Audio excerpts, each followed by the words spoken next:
بصوا الوقار القلي، الله ينور عليك بجد. بصوا الوقار القلي عامل ازاي يا جماعه، شايفين سمكية شكله؟ طازة دي عاملة كده. بصوا عشان السمكه بسم الله ما شاء طازه. الله. اللهم صل على النبي، اللهم بارك. احنا واقفين هنا عند ابو منظر كامل زي ما الزيت انتم عامل شايفين. ازاي؟ لسه ده الزيت، بصوا الزيت يوم بيومه. بسم الله ما شاء الله. الزيت كل ساعة هنا كل ساعتين بنغير الزيت. تقريبا كل ساعه بتغير. بصوا اساسا السردين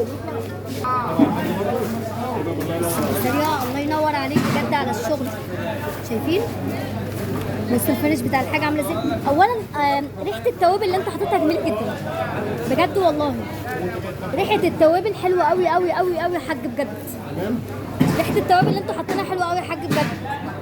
انا مش واقفه في مطعم، ده مش شغل مطاعم. انا مش واقفه في مطعم، انا واقفه في محل. معلش يعني بصوا في سوق شعبي، سوق الميدان، بس احنا بنطلع الشغل بتاعنا. بصوا فينش المطاعم اهو اهو.